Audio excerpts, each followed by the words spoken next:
The Bleeding Thorns Barbarian is a strong, in-your-face fighter that focuses on foreign damage which makes it to where whenever you are attacked, it reflects that damage right back at your enemies. With its massive bleeds and abilities to keep you standing, it's an absolute powerhouse on the battlefield. So let's dive into this early leveling guide of jumping into the Barbarian. Before we get too far, I just wanted to announce that we have officially made a Datcoopguy server, so make sure to join in the description down below. We're going to be giving away two $50 Steam gift cards, so one's going to be for YouTube, the other one's going to be for Twitter and Discord, starting on July 1st. So make sure you join the Discord, watch the latest videos, and follow me on Twitter at Datcoopguy for the links for the giveaway when they are posted. What is going on, guys? Datcoopguy here, and today we're going to be jumping into my Bleeding Thorns Barbarian build. This one's specifically meant for more of a leveling guide up to like almost level 30, and then eventually I will do in-game guides for it following later. But today I wanted to jump in and show you guys a quick little Barbarian guide that I found that was pretty interesting, and boy oh boy, the Barbarian class has been a tough one to make guides for. Every single week it seems like something's getting nerfed or bugged and not working as intended. So without further ado, let's jump into the guide and talk about a lot of the ability tree here. So the first thing is you're going to want to get Flay. Flay makes it to where you do a bleeding amount of damage, which is kind of nice, and it has a chance to make things vulnerable, making it to where they take increased damage. Double that when using a two-handed weapon. You're going to always be using a two-handed weapon. Going into the next part, it makes it to where you also gain a damage reduction. On top of that, gain additional thorns, starting the build of the thorns. So, jumping from there, you're going to go into Rend, making it to where you have another additional bleed of cleaving enemies in front of you. On top of that, it extends the vulnerable that we get with Flay. From there, it also does increased damage to vulnerable, making it towards very powerful.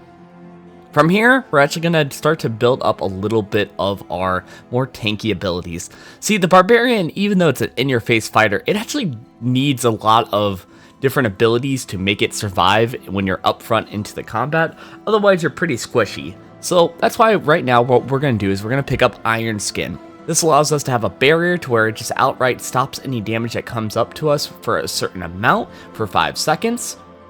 From there, we're going to enhance it a little bit more just to give it a little bit more power to it. And then from there, we're going to choose Strategic Iron Skin. This makes it to where we fortify, and it doubles that amount if cast while below 50% health. This makes it to where we have a kind of oh snap, oh crap, I really badly need a barrier right now type of ability for any of those major hits, or if we get hit too hard and are about to die, allowing us to use our potions. From there, we're going to choose Challenging Shout. Challenging Shout makes it to where you taunt all nearby enemies. Not that important right now, but what is important is so much the damage reduction.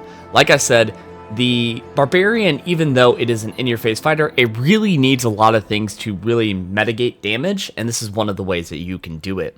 On top of that, it makes it to where you gain additional health. This is maximum health, does not heal your health. Keep that in mind. And then on top of it, it gives you additional thorns, which is good to have. Then we get into the actual meat and potatoes of the build with Outburst. Makes it to where we gain additional thorns and we gain even more based off of our life. And on top of it, we have Toughest Nails, where it increases it even more. And on top of it, they take even more damage as bleeding damage on top of it. With all of our bleed abilities combined together, it makes it to where it's super duper powerful. From here, we're actually not going to pick up any abilities here at the moment. We're going to pick up Rupture. Because of us being very squishy and needing more things out there to give us survivability, and with us using tons of bleeds, Rupture is definitely the go-to for this build. It does a good amount of damage. On top of it, it makes it to where it removes all the bleeds and makes it to where they take the whole bleeding amount, which is super nice, especially because all of our abilities bleed. From there, it makes it to where it causes an explosion to all enemies nearby, making it to where it's very powerful and doing ad clear on top of us giving us what is now at the very end a heal. This heal is very important as this will really put the build together and give you way more survivability for powering through a lot of the things out there. From there, you're going to want to choose Hamstring. This will allow it to where any of our bleeds have a slow effect on any of the enemies out there. And this is great too, because like say we're taking a bit of damage or like a boss is chasing after us, we can stab them, run away, and they're slowed a little bit just to give us a little bit more breathing room when out there. And then next is Cut to the Bone. This is going to be one that you're going to want to max out, as it makes it to where your bleeding effects are increased drastically, up to 18% when maxed out to vulnerable enemies, which due to our flay causes them to be vulnerable. At the moment of this recording, I've been testing out a lot of the different ultimate abilities, and I haven't quite found anything that I generally like. If in the event that you really want to pick up an ability, Wrath of the Berserker seems to be the best bet.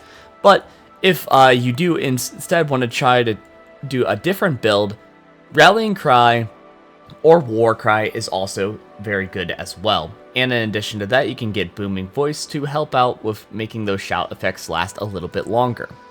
What I'm going to be doing continuing off with this build is obviously I want to max out Cut to the Bone. But from here, we're actually going to be increasing our overall health. The reason that we're increasing our health is due to the amount that we gained from here with Outburst, making it to where it has this nice little combo of giving us a little bit more survivability, but also giving us more thorns to do more damage to the enemies out there. Now, without further ado, let's jump into showing you guys some combat and showing you how the build works.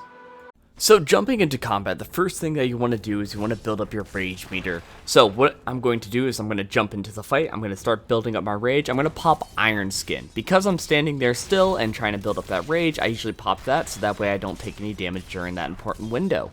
From there, I'm going to pop Challenging Shout. This allows me to negate that damage while in that window. After I've built up enough bleeds and enough damage, that is when I pop up Rupture. This allows me to heal during that important damage window, and on top of it do massive amounts of damage. From there, I just continue with my bleeds and my thorns until eventually everything dies, and then I move on to the next fight. So in conclusion, with the Bloody Thorns Barbarian, your basically mainly whole purpose of the build is making sure that when they hit you, you reflect a bit of damage back. On top of that, we'll be doing lots of our massive bleeds and keeping ourselves alive in the meantime, and using Rupture as our big hit ability, which also provides us with a heal. As time goes on, we're going to be increasing our survivability, as that's going to be key for reflecting a lot of that damage out there, and then we're going to make sure that we empower our bleeds over time as well. With doing all that combined, we're going to have a pretty solid build, all things considered, when we start getting into the higher world tiers. And on top of it, I did want to add a note that with gems, you're going to want to obviously add thorns onto your build. This will increase your damage drastically, and when it comes to your weapons, you're going to want to put the purple gems inside of them, as this will increase your damage over time, increasing your bleeds. From there, you're going to mainly put skulls and things into your jewelry, as this will provide you with more armor, allowing you to have higher survivability and take more hits, making it to where your thorns do more damage. I want to thank you guys for watching. Make sure to join the Discord and follow me on Twitter for the Steam giveaway. I'm going to be doing that on July 1st. And then from there, we're going to be doing a lot more videos as Season 1 is starting to come out. And from there, we should have most of the guide videos for leveling done. And we can start getting into the nitty-gritty and looking at a lot of the patch notes and things out there. I want to thank you guys for watching. Make sure to look at the links down in the description below. Hit that subscribe button, and I'll see you guys next time.